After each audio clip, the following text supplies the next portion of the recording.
พิธีประกาศเลื่อนสั้นให้นายตำรวจขั้นสูงของกระทรวงป้องกันความสงบได้จัดในวันที่ 8 เมษายน 2025 นี้ให้เกียรติเข้าร่วมและเป็นประธานของพลเอกวิไลลาคำฟงกรรมการกลุ่มการเมืองศูนย์กลางภาครองนายกรัฐมนตรีกระทรวงป้องกันความสงบมีรองรัฐมนตรีกระทรวงป้องกันความสงบคณะประจำภาคกระทรวงคณะภาคคณะบรรษากรมใหญ่ห้องว่าการวิทยาคารกรมกองอ้อมข้างกระทรวงพร้อมด้วยนายตำรวจคันนำพาบรรษาที่ได้รับการเลื่อนสั้นเข้าร่วมในพิธีพ้นตรีปริญญาเอกสุวรรณีศรีสุภาพมีไซคณะประจำภาคกระทรวงหัวหน้ากรมใหญ่การเมืองป้องกันความสงบได้ผ่านรัฐดำรัสของประธานประเทศเลขที่038-044/ปปท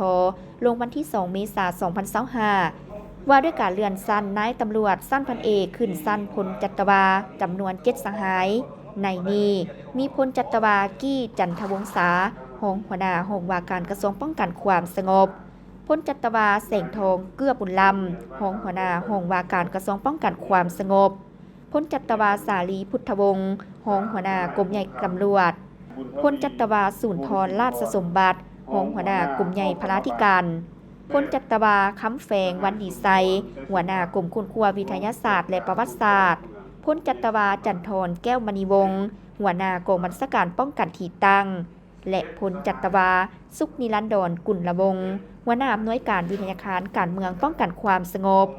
พร้อมนั้นยังได้ผ่านดำลาดของนายกรัฐมนตรีเลขที่181-233/นยลงวันที่ 31 มีนา 2025ว่าด้วยการเลื่อนสั้นพันเอกให้นายตำรวจจำนวน 53 สหายหญิง 2 สหายให้เกียรติประดับสั้นโดยพลเอกวิไลลาคำฟงกรรมการกรมการเมืองศูนย์กลางภาคของนายกรัฐมนตรีกระทรวงป้องกันความสงบ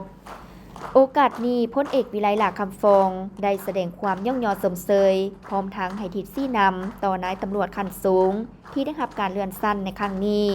ซึ่งได้เน้นหนักให้สืบต่อฝึกฝนหล่อหลอมตนเองรอบด้านยกสูงความรับผิดชอบการเมืองของตนอย่างเป็นเจ้าการ